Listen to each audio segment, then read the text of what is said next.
All right, man. Welcome to the introduction for Crow 777 Radio. Jason Lindgren is with me and Wayne McRoy is with me. And we're going to have an interesting conversation about populations and where world populations are headed. And if I was to ask you, do you accept that there's 7.5 billion or some such people in the world right now? And I know the average person will answer one way or the other because of what they've heard. But you can do things like go online. There's population calculators and stuff people can use. And it's been stated many times in many convincing clips that I've seen that if you take some of the lowest birth rates ever cited and run them up through history, we end up with way too many people, even if you were to accept 7.5 billion as the benchmark.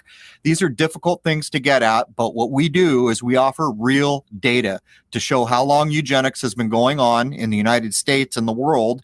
And not only that, we show actual birth statistics in hour 2 that show what populations are likely to crash within the next 3 generations. So there it is, man. Let's jump in with Jason Lindgren and Wayne McRoy and talk world population. Cheers. All right, man. Welcome to Crow 777 Radio. This is episode 135. I have Jason Lindgren with me and Wayne McRoy is back. This will be an interesting episode because finally we are going to tackle the idea of population in this world. And I will state before we jump in, 3 people did research on this and the birth rate stats are going to come in the second hour. Anyhow, welcome, Jason. Good cold morning, Crow. And welcome, Wayne. Good morning, gentlemen. Good to have you. I know you guys are going to get snowed on. We're going to get snowed on today. I guess, I tried to wear shorts and flip-flops to scare off winter, but it didn't work. Anyhow, Jason, what do we have for the intro here? We're going to discuss the email we got that we did read on the live show this past week, but we want to share it with everybody. Right. This, I get so many emails in a week and I saw this and it gave me hope. This is the next generation. And I will state that I was able to see some of the PowerPoint presentations that came out of this classroom. And in fact, you're looking at, people are basically seniors in high school getting ready to be out in the real world and they're applying higher minded thinking. I was pleasantly surprised at the level of ability and thought that went in to the work that they're doing based on the podcast that Jason and I produce. So go ahead, Jason. Here's an email from a teacher of a senior grade high school class in Indonesia. Good morning, Crow 777. I have been an avid listener for over a year and wanted to share with you the impact your podcast is making on this next generation of students. I currently teach English in Indonesia, and with my grade 12 students had an assignment where they had to look at language manipulation through the media. For the assignment, they had to choose one of your podcasts which interested them. Their choices ranged from the banking system, social engineering, Luciferian myth, and so on. Their presentation had to explain the topic and then show how media shapes us into believing a false narrative and find 3 ways in which media promotes this false agenda. Afterward, they led a discussion of why or why not they believe the elements of the interview and how their past knowledge of the topic was shaped. This has been an eye-opening assignment for them as their research led them to many of the same conclusions you discuss. It has been eye-opening for me as I can see the critical thinking skills they develop as they break through this educational matrix. I would like to send you a copy of a student's PowerPoint to show you her higher level thinking, but it doesn't appear I can do so in this email. Thanks again for your effort as well as Jason's and all of your guests. By the way, I freely discuss flat earth in my Theory of Knowledge class. Sincerely, Min On Win. Again, I was so impressed with what I saw.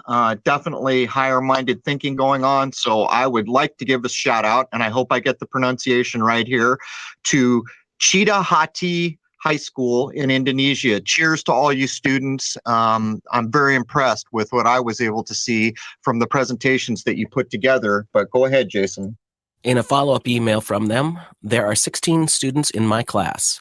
The school name is pronounced Cheetah, like the cat, C-I-T-A, and Haiti, H-A-T-E-E, if anybody wants to look this up. I shared your correspondence with them this morning in class, and they are beyond excited.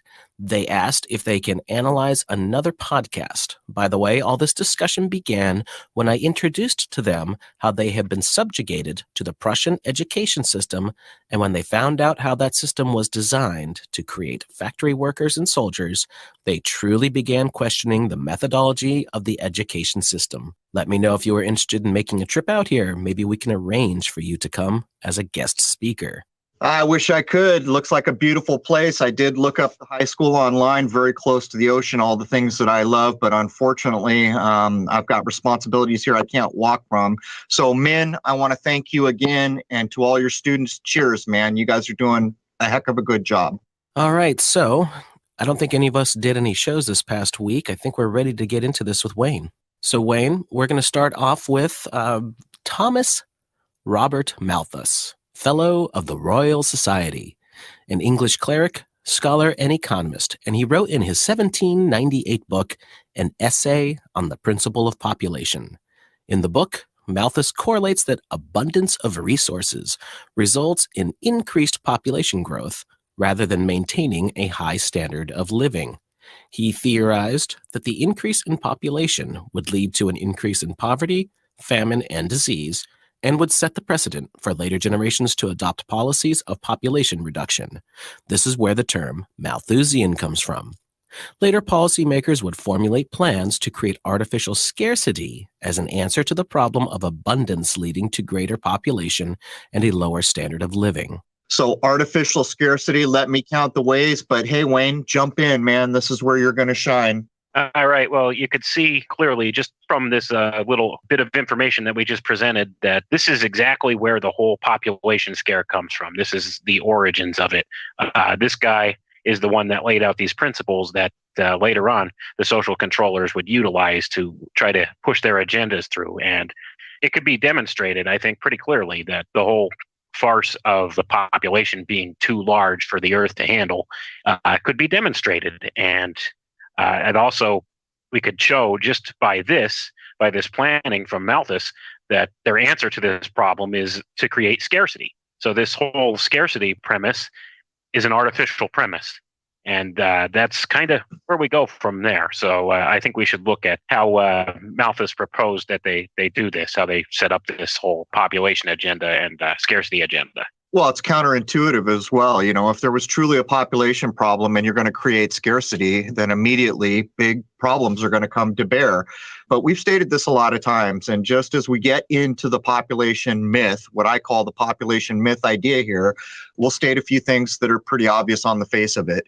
In the modern era, so many people have moved to cities. And so when you go to population centers, it has a real feel of, hey, there's too many people here.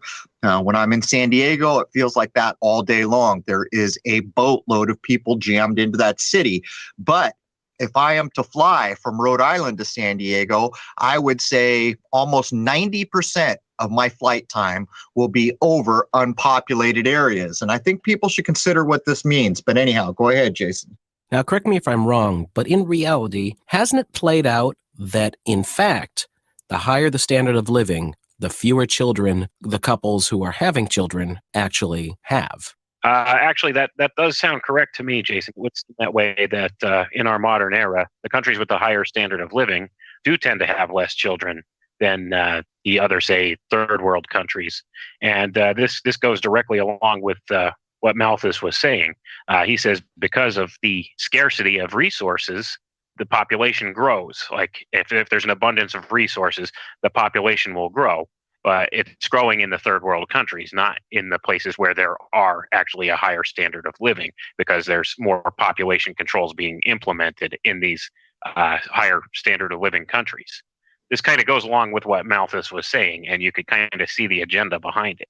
Well, I would add, in the research that I did in the areas that we consider to have a higher standard of living, there was open social engineering going on, and part of that started with the women's lib idea.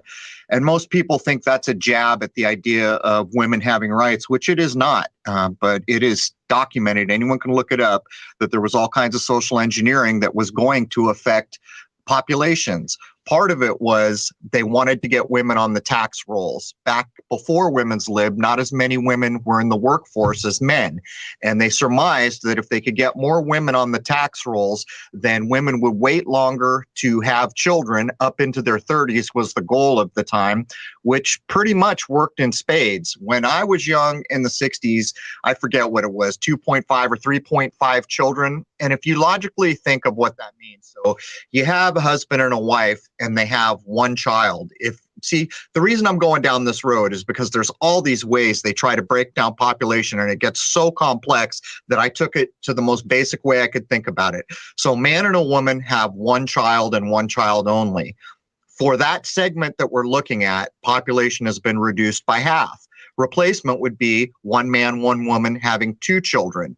But to get back to the main point, back in the 70s when women's lib came to bear, all these little social programming agendas were put in place to try to push women into the workforce, onto the tax rolls, with the end goal being have them don't start having children until you're in your 30s, which was historically, in some accounts, childbearing was begun in the early 20s. So there's all that, man.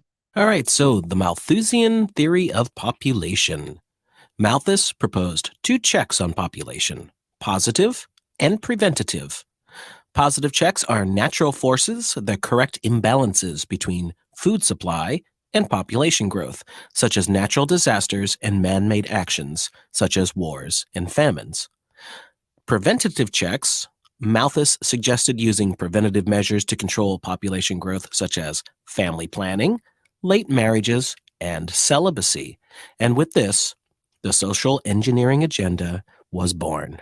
All right. Well, you could clearly see it laid down in Malthus's writings that this was the whole goal from the get-go, and this really lays the groundwork for the future controllers to go ahead and put these things into practice. And we'll look later at specific documents and things here that actually spells it out in no uncertain terms that this is what they're doing and this is what they have planned for a long time. And they've actually succeeded somewhat in doing so. And I think, the reducing population numbers in what we would consider our first world countries are absolute proof of that. Right. When we get into the second hour, we are going to state flat out that there are certain races that will probably begin to near extinction in the year 2100. But I've got to ask, Wayne, the Malthusian writings and just the existence of this, what period of time did these come to be? Malthus wrote this in 1798. So you're talking just right around the turn of the century of 1800. So that smacks of agenda, because all the way back then, how could it be that population was ever going to be any kind of a problem so far back, I would ask? Precisely. And that's the thing. That's where you could see that this is an engineered agenda from the very get-go here. Couldn't have been a population problem at that point. Can you tie Malthus to any of the circles we typically do? Are these known things? Absolutely. He was a roller and a shaker. He was a fellow of the Royal Society. It's the same thing all the way on down through the generations. You see these big money families. They all come together at different universities and different societies like the Royal Society, which there's an interesting thing for anybody who's interested in researching it there. If you go look at that, you could look at some of the names on down through history that were members of the Royal Society and just what kind of a role they played in the whole social engineering campaign that's been going on. So, it could be showed that he was definitely a roller and a shaker. He had an awful lot of different meritorious degrees and everything attributed to him. So from there, you could see this guy, he kind of laid out in his paper the whole population agenda. Well, I guess we could say in the modern era, same as it ever was, same as it ever was. Anyhow, Jason. Well, it also shows you how much of a long game they play. Yeah, exactly. That's the one thing that always gets people hung up. So, what did you say, 1700s or something like that? So they put this theory, this idea about population in play all the way back then. Why did people follow through all the way up to the modern age? It's the same question over and over. Clearly, there is an agenda that has the agreement of not just many people, but generations that will do whatever they need to do to see it through. The Industrial Revolution creates abundance and population growth. Scientific discoveries and academic pursuits lead up to the idea of eugenics as a way to control population and to weed out undesirables from society. Okay, come the Industrial Revolution, you're talking, this is the time frame that starts, generally, it's regarded as starting late 1700s, right on through the 1800s and up into the modern era. So the Industrial Revolution, this is when more people went from like an agricultural society to more of a city lifestyle type of society with factories and just all the new industries that were springing up all over the place. So people tended to more centrally locate into cities from what they used to do, mostly farming. So it's a whole shift in the way society operates. So with this happening, a lot of scientific discoveries and academic pursuits were looked at because all these people lived centrally in the cities, and they were looking at doing advances in mechanical things and just trying to make life easier for people through industry, as it were. So with that came a lot of prosperity, and with this prosperity, the growth of the population came about. But what you have to understand is this population growth happened mostly in the industrial centers and cities. So it's not really an across-the-board kind of population growth as the controllers would want you to believe. Well, there's another side effect of the Industrial Revolution that often gets overlooked. For the first time, or one of the first times in history that we're aware of, certain individuals that we now call robber barons are going to become rich to an extreme that was maybe never dreamed of outside of royal houses or world rulers, something on that level. All of a sudden, these people involved in industry were going to get wealthy on a level that could take people that probably were not from bloodlines and put them on a par with people who were. And much of that is you could integrate that story all day long with the forming of the United States. Absolutely. That's all came about like in the same relative time frame. So, I mean, you could see the social controls going into a place even way back then. When you consider a lot of these wealthy entrepreneurs back then were they were trying to kind of usurp the control of royalty. And what wound up eventually happening, though, is royalty caught on to this, and they all kind of intermarried with these families and stuff like that. So they kind of took control back of this whole kind of thing. Because initially, a lot of the founding fathers of this nation had actually intended to try and break away from British control, but it never seemed to come about that way. Well, what's funny is you can find accounts where there were certain levels of high society in Britain where they were having trouble maintaining their big residences. So they were trying to marry their daughters off to these, what they considered to be low-born Americans who were so filthy rich. And over time, the kind of stigma of that, I guess, washed off. Point is exactly what you just said. This is where we see people who manage to get rich to a level that's obscene start to integrate with the former rulers of everything, which were mostly bloodlines. Right, and that's where the bloodlines began to kind of intermarry and intermingle. So now, when you had what you would call these low-born people who had this great deal of wealth, if you have, like, say, the royals from another nation or something intermarrying with them, well, that tends to bring on the continuation of the royal bloodline. So they kind of integrated these wealthy robber barons into their royal bloodline, and that continues today. Right. There's a history. I mean, I live right here in Rhode Island where all the kind of royalty of the United States lived in Newport, Rhode Island, in these obscene mansions. They're just ridiculously opulent. And that is proof positive of what you're pointing at. But anyhow, Jason, let's talk about Eugene. Isn't it ironic, by the way, that the robber baron families always seem to have an awful lot of children? Yeah. Yeah, that seems kind of contradictory to what they want for the rest of the population, doesn't it? It does. And what is it that they came up with for us? They came up with eugenics, and it means well-born. It was a term coined by Sir Francis Galton, who was a cousin of Charles Darwin, in the year 1883. The concept is derived from the works of Plato, suggesting the application of principles of selective breeding. Okay, Sir Francis Galton. This is another fellow of the Royal Society, so you could see the continuation of the work from Malthus on down through. And let's just take a look at some of these guys' statistics here, just to see the mind screw that's kind of in place. Let's look at his birth date. Sir Francis Galton, he was born February 16th, 1822, and you could count the ways with that. And then his death date, January 17th, 1911, at the age of 88. Man, it never ends. But, before I give it back to you, Wayne, I'll just point out Jason and I have done work in the past showing that Darwin is nonsense, or that we don't accept Darwin anyhow. But this guy is what, a cousin or something like this? So here we have one guy telling us all that we came from monkeys, and then this other guy's involved in eugenics, which basically means well-born. I mean, you can't make this circus up.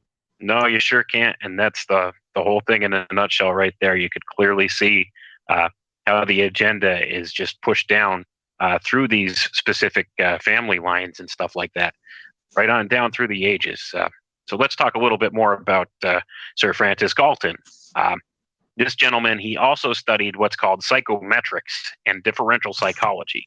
And this guy actually developed and devised a method for classifying fingerprints. So this guy could be actually considered the father of modern biometrics. And that should be very telling in and of itself, that the biometrics thing came directly out of this eugenics program. Wow, that is telling. In 1844, he became a Freemason of the Scientific Lodge held at the Red Lion Inn in Cambridge. That's an interesting thing right there, too. So you could see that, once again, a lot of these same groups are heavily involved in this agenda. Once again, the Freemasonic Lodge being used as kind of a springboard for a lot of these ideas. Not to self-aggrandize here, but the next episode will be, which actually just went live this morning, is all about the sky clock, or the previous episode for people hearing this, and the Red Lion, and just the fact that he's into the scientific branch of Freemasonry is going to relate directly to that, as we have pointed out in so many episodes. Interesting crossover link, isn't it? It's amazing how all these things kind of work together, and you could definitely see the shifting of the Overton window in a lot of these things, how they keep pushing these ideas forward, just little increments at a time. And this guy was heavily involved in pushing eugenics. He's the one that kind of rolled out the whole term eugenics and started the whole movement. And he did this in his book called Inquiries into Human Faculty and Its Development in 1883. So from there, this is where eugenics got its push, and a lot more people started latching onto this idea. Well, what's astounding about this to the modern ear is the idea of eugenics is beyond the pale, but as you're pointing out here, it comes from a time when there's still pretty much an open caste system where your betters are always running things. But we're here to tell you that these ideas never let up. They traveled all the way through time to where we stand right now. Right, and we'll demonstrate that more thoroughly later on. It might be kind of a quiet thing going on in the background at this point, but this stuff's definitely still going on. You could definitely still see the hallmarks of a eugenics agenda in place in our society today. Well, anyone who doubts it can simply go look at family statistics from maybe the 30s and 40s and 50s, at what age women began to have children and create a family, and how much that shifted after the onset of women's lib and other things in the 70s. Appeared to be one thing, but there was all these other things buried in it with so much of social agendas or social engineering. This is the way of things. You know, this whole agenda that starts coming about in the 1800s, I just kind of pictured these guys sitting around a gentleman's club, as they were called, with big cigars and glasses of brandy, and just coming up with all this stuff, discussing it back and forth throughout the decades until we get to where we're at now, where so much of this stuff has been implemented, and most people have no freaking clue whatsoever just how all this went down. Well, most people are sitting here thinking that in another 50 years, the population of this world is going to be so extreme that we will be having water wars and all these other things. And although we can't cover in hour one what we'd like to, we're going to show flat out that the majority of white races, the majority of Asian races are headed for extinction unless birth rate changes drastically. As a matter of fact, there are shows on television right now on some of the PBS channels, things like Journeys in Japan. Anyone who's paid attention to that show on television will see over and over and over. They go to a historic place in Japan, and it's stated openly, there's no children here anymore. The population has crashed. All these places are abandoned. And we're going to give the stats and a more realistic picture of what's going on here. And I think it's critical to bear in mind that there has been an underlying idea that there will be wars over water at some point on the horizon. And so when you couple it with the research that we've done here, again, this is manufactured scarcity. And I would further point out that the alchemical idea or the older natural science ideas of this place is that all the resources that have ever been here have always been here and will always be here in this closed system, changing from one thing into another. So if you logically break down how could it be that suddenly we don't have enough water, I think you begin to put together a more accurate picture here. It's that these companies are doing what they can. Nestle is a great example of this, to get their hands on the open water supplies so that it can be further controlled. That's the issue. It's not that the water isn't available. It's that they are doing what they can to make sure that it's doled out as they see fit. Hollywood has made fun plenty of times in a period show that might be taking place in the 60s or the 70s that the idea that someone could bottle and sell water is simply ridiculous because water is free to everyone. Yet look where we are now. You could actually look and see the bottled water industry is a multi-billion-dollar a year industry. That in and of itself is very telling. So when you're having like one company or something in particular controlling water supplies, it does create this artificial scarcity, and that's should be very telling. And I would also like to point out that another thing leading to this artificial scarcity of water is gross pollution from a lot of these industries, especially like a lot of these major manufacturing industries. Right. And they always put the onus on the population at large. You know, all your cars are creating all this pollution. All you people living this overpopulated world are creating all these water pollution problems. The truth is that the majority of any major pollution comes from industry. Industry is owned by the wealthiest among us in this world. And it's another backwards narrative, isn't it? If you were to even simply look at air quality, what choice do people have but to drive vehicles? So really, it's industry that has the power to change whether or not we're all burning gas in a car or not, where pretty much the average person has no say in it whatsoever. If they want to be able to get to work, they have to buy a car. The car they can buy, for the most part, is going to burn gas and then do whatever gas does when you burn it. Right. And as an added side note to that, a lot of these industrial waste products, one big one being fluoride, are then purposely added to the water supply, supposedly to better your health. And that, again, shows the control over the things that are a necessity to human life. Somebody controls the water in this country, anyhow, to a degree where they can simply put any additive they want in it. I remember when they added fluoride in San Diego, they had a guy come on the morning they were going to do it, and he touted all the benefits of fluoride in your water. The guy who opposed it got, I think, about 2 minutes, and they cut him off and said, by the way, this is happening. It's happening today. There was never any meaningful input from anyone who opposed the idea that fluoride would be put in the water in San Diego, as far as I can tell. Right. And you could see something similar going on today with 5G. You have these town hall meetings and stuff all over the place where people are bringing forward information about this 5G network going in and stuff. And the town councils isn't even hearing them out. They're just pushing it through because there's a lot of money involved for it. I'm actually getting a lot of emails that show people are pushing hard against 5G. I even can point people at the forum on Crow 777 Radio for members where there have been some wins recently with 5G. But it was maybe 2 weeks ago, I got an email that showed, I forget what it was. I think it was Germany from the 60s or 50s, where they had pointed flat out that millimeter waves were hazardous to life. It goes on and on and on. 5G will be an interesting to watch because so many more people are very concerned about it. So it will be interesting to see what happens. It's a hell of a thing, man. This is a different age. If people want to fight back, the tools do exist to at least get the message out way more so than it would have been decades ago. Well, in the age we currently find ourselves, I think it's going to be interesting to see that if it's clear the majority of people do not want a thing, do they still try to jam it down the pipe? And we've seen them jam plenty of things down the pipe. But I think 5G is a good indicator, as there are so many people who have done their research, who understand flat out, this is a terrible, terrible idea. So, I mean, we're going to get a front row seat to it, aren't we?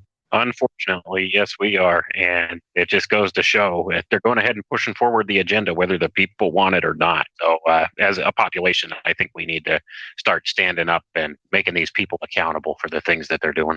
Yeah, it would be a drastic change in a lot of ways because the smart meter thing was this. And while there are a few places scattered here and there that went to court and beat out smart meters, for the most part, we got those things. And so here we are watching 5G come rolling down the pipe at us. So, moving on here, British and American academia began serious study of eugenics for the purpose of bettering public health. Charles Davenport and Harry Laughlin are two important early proponents of eugenics in America. Charles Davenport founded the Eugenics Record Office at Cold Spring Harbor Laboratory on Long Island in 1911. Carnegie, Rockefeller, Kellogg, and Harriman are major financial contributors to the Eugenics Record Office and the eugenics movement in general. The Record Office collected a mass of family pedigrees to be able to separate the fit from the unfit, or to separate the elite as they saw it from the common people. It doesn't spell it out in so much of the historical record of this Eugenics Record Office, but if you learn to read between the lines, you know that's what's going on. You know as well as I do, these people are obsessed with family bloodlines. So that's what they're looking for. They're looking for these well-born families that they want to promote the growth of, and they're looking to see these other, what they would consider common families, that they're looking to try to eliminate those bloodlines or reduce those bloodlines. And another interesting side note we could take from this last bullet point here is the people that largely funded this whole eugenics thing. You got your regulars like your Rockefellers, your Carnegies, your Harrimans, and also another big family that you see there, Kellogg. So next time you're eating your breakfast cereal that's laced with glyphosate, remember that the Kellogg family has a lot of say in what's going on. Well, it shows what we were talking about earlier, right? These are the names of the people that we assume got filthy rich to an obscene level during the Industrial Revolution and then intermarried with the, I don't know what you'd call them, the royal, the special, the blue bloodlines of Europe. So the question, I guess, could be asked, is there anything special in the European monarchy's idea about a bloodline called Carnegie, Rockefeller, or Kellogg? Or is it the fact that they intermarried? I mean, it becomes a tangled web at some point, but on the face of it, it shows the kind of illogical nature. In other words, we've got money and you don't, so we're desirable and you're not, kind of. Yeah, that's kind of the whole attitude that you kind of get from a lot of these people in charge. They kind of look down their nose on the mass of humanity at large. As a result of the eugenics studies, sterilization laws are put into effect in 30 United States states by 1931. These laws resulted in the forced sterilization of over 64,000 people in the U.S. At first, the laws targeted the disabled, but soon expanded to include the poor and the criminals. Right. You could see the direction that this is going. If they could label somebody as being unfit to reproduce based upon, say, a past family member's criminal activity or something along those lines, that's a degree of totalitarianism and tyranny that just should not exist in any free society. So this is something that was going on heavily in the early 1900s, this whole eugenics thing. And it was largely supported by the public. And that's the kind of the scary part of it. I don't think they really truly realized what was going on or how their own personal freedoms would be put at stake along with this whole thing. Well, it goes to show how easily people can be convinced that it's us and them. And as long as it's not happening to you, it's okay. But I would further point out, Jason, do you remember when we got the Census Bureau? Was it like 1918 or something like that, at the point where people stopped registering live birth in the family Bible and the powers that be started registering live birth? It was like 1918 or something, wasn't it? It was in that ballpark. It was a slow changeover over the course of several decades. Really, the 30s onward is when you really see the full changeover. So you can see as each brick gets put in the wall, it's just about control. And you can absolutely surmise that the idea of the Census Bureau plays exactly into an idea like eugenics, because everybody, every family is supposed to be registered. The American Breeders Association is founded in 1906 under the direction of Charles Davenport. The ABA begins pushing for government intervention in attempts to promote the health of future citizens. The Immigration Restriction League, founded in 1894 by the same folks who started the ABA and the Eugenics Record Office, passed the Immigration Act of 1924, allowing eugenicists, for the first time, to have an important role in deciding what immigrants were allowed in to strengthen racial stock. So I'm going to let you grab this here in a second, Wayne, but if we think of all the little movies we've seen about people coming in there at the Statue of Liberty, immigrating, what we actually know is that mostly major races were allowed. Italian races, Irish races, Jewish races. There are a handful of them that made up huge sectors of the early 1900s society in this country. Right. And to further back up what you're saying, I mean, you could still see that alive and well today in New York City. If you go look around New York City, it has always had these different sections where these different nationality immigrants settled. And it's still kind of the same kind of thing today. They have different areas, like this area is heavily Italian, this area is heavily Irish, this area is heavily Polish, that kind of thing. And that just goes to show how exactly this all was coming about in the early 1900s, when they were deciding who and what races of people or nationalities were allowed to immigrate into the United States. So it just goes to show that these people kind of had a racist attitude about things, whether they want to call it that or not. Well, they did. And actually, some of the reflection we see from Hollywood, where the idea that Italians were mobsters and they did all these things. In many of the movies, you'll see the Irish population is running the police departments. I recently saw a documentary on some of the stone quarries that began in the state that I'm in, Rhode Island. And it was a similar thing. They brought in stone carvers from Europe, which are almost all Italian. The people who actually cut the slabs of stone for the Italian carvers to carve were almost wholly Irish. And these lines and these divisions happen over and over and over. Whether you're looking at history, Hollywood, or anywhere else in our country, you can see, if you draw the lines, what the approved racial stock was. Right. And I would like to add that this whole immigration thing is still an issue today. If you look at what's going on right now with this whole mass exodus of these people from parts of South America that are supposedly walking to the U.S. border, you've got this kind of thing still going on. So it's like the media is trying to play this up as a racial profiling thing. And you can see how it just goes round and round and round. They want to keep us divided on racial issues, any lines that they can. They want to keep us in separate little boxes so that we're easier to control. Well, maybe we'll live long enough to live in a generation that understands that if the media opens their mouth, it is for an agenda. And at the point where any significant number of people finally catch on to this truth, the idea that all this fear porn is realized into society may see a reduction. We can only hope. Let's not forget that all of this plays into the human notion of tribalism, which is probably one of the easiest things that the controllers have to play on, because it's just a normal part of being human. You know, you could almost take it back to the roots of school for everybody in the Western world, where science never really views everything as a whole. It's always parts and pieces. And then it gets very complex when science is involved. If you go back to the older ideas, everything is related and connected to everything else. And if people got back to these more helpful ways of thinking, it would be much more difficult for someone to convince you the us and them idea, where it's not happening to you, so you should be okay with it because it's happening to them. At some point, as a civilization, we should grow up to understand that if it's happening to them, in fact, it is happening to us. It's just not easy to pull the details away from it as it goes down.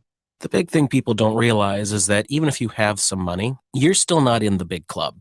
There are very few people in the big club. For instance, do you think someone who's upper middle class got the note not to go to the Twin Towers on September 11th, 2001? I don't think anyone who was outside the circle, that tight little bitty inner circle, got warned of anything. Well, it's an interesting idea, Jason. I've often thought about this.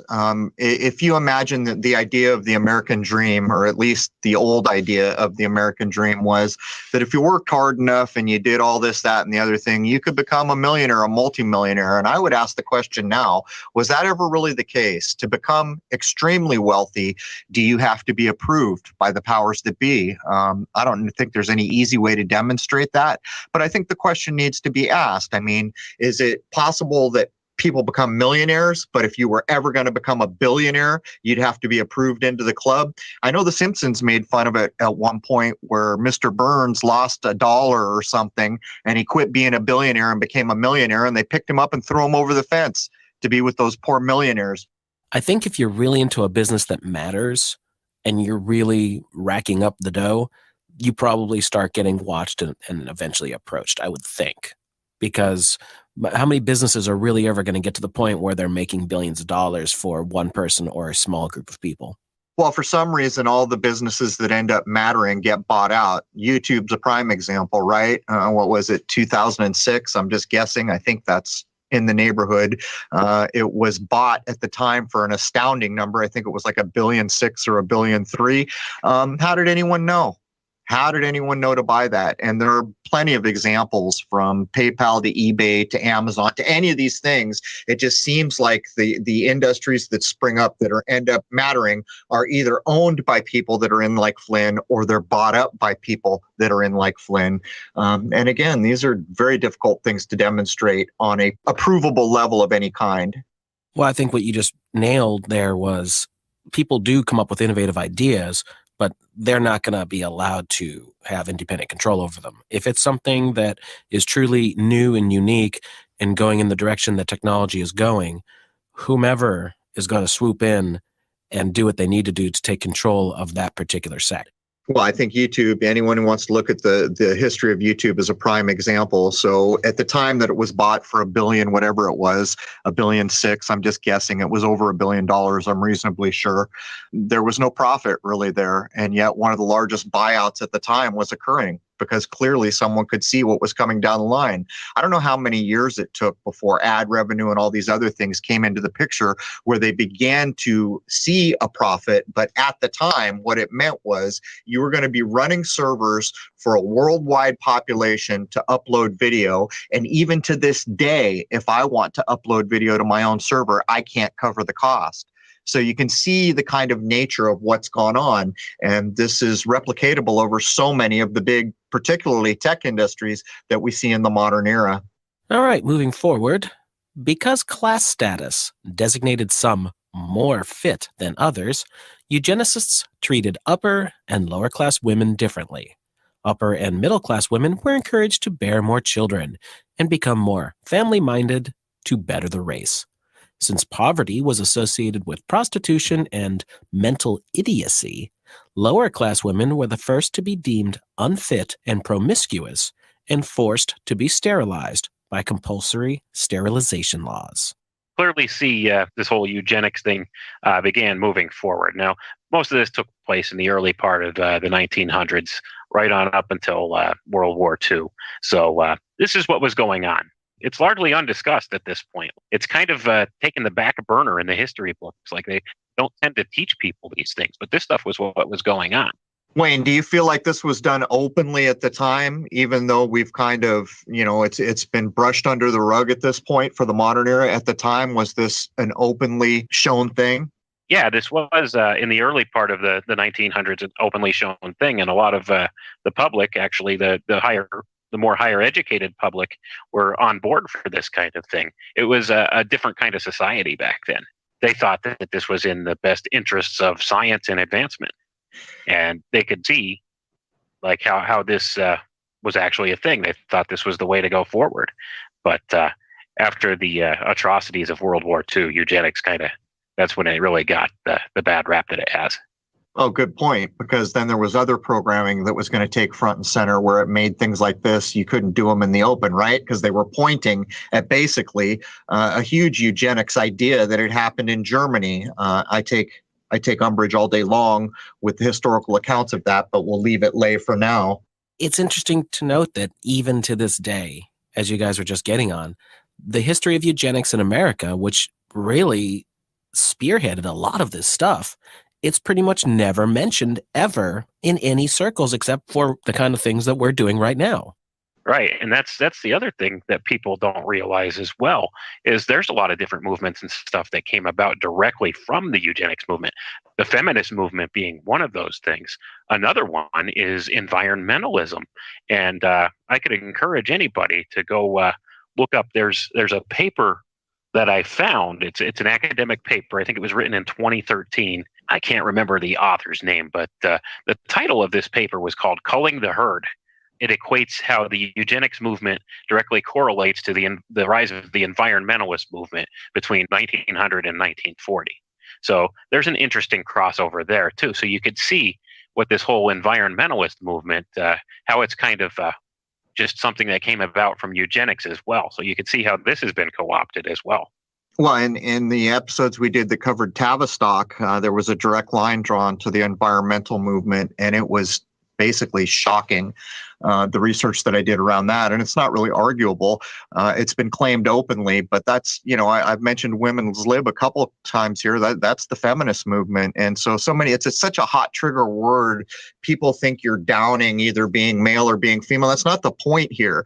The point is that the powers that be put these things in place to have all these outcomes. And we've lived long enough from the inception of things like feminism and women's lib that we can see what they wrote at the time has actually come to pass. And anyone who doesn't believe it, go look at what age in the United States the average family starts making a family now. And it is years older than it was at one point, where I think it was cited that 24 years was the average age for families to start being put together. It's worked in spades and it's documented.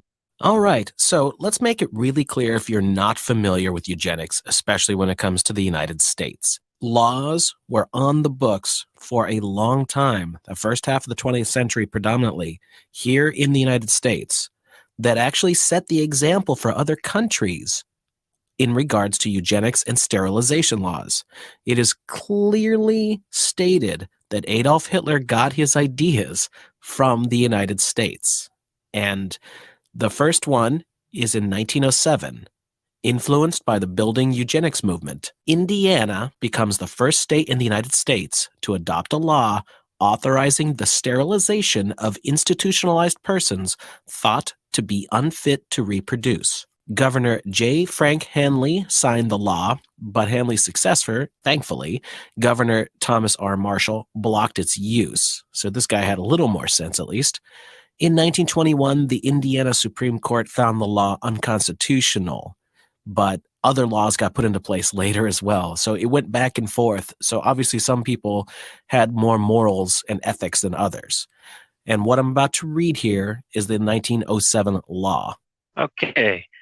An act to prevent procreation of confirmed criminals, idiots, imbeciles, and rapists, providing that superintendents and boards of managers of institutions where such persons are confined shall have the authority and are empowered to appoint a committee of experts consisting of 2 physicians to examine into the mental condition of such inmates. Preamble. Whereas heredity plays a most important part in the transmission of crime, idiocy, and imbecility, penal institutions, surgical operations. Therefore, be it enacted by the General Assembly of the State of Indiana that on and after the passage of this act, it shall be compulsory for each and every institution in the state entrusted with the care of confirmed criminals, idiots, rapists, and imbeciles to appoint upon its staff, in addition to regular institution physician, 2 skilled surgeons of recognized ability, whose duty it shall be, in conjunction with the chief physician of the institution, to examine the mental and physical condition of such inmates as are recommended by the institutional physician and board of managers.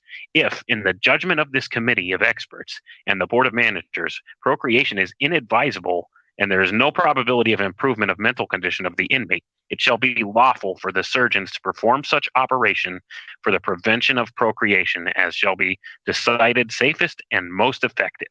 And that's very telling in and of itself, isn't it, gentlemen? I mean, you look at that, this is taking advantage of people that have a clear mental illness or disability and just deciding arbitrarily, this board of managers, this group of people gets to decide, is this person fit to procreate or not?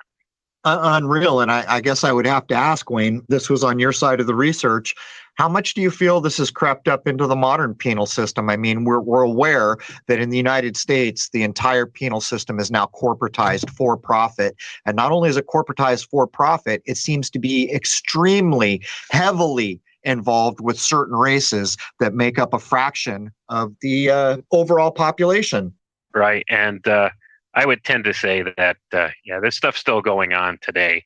It's just not as publicly acknowledged. They use more covert means of doing this kind of stuff. They might not use, like, necessarily say, have a surgeon on staff at like a mental facility or something to do these kind of operations, but they use other means to make people unable to reproduce, mostly chemical means at this point.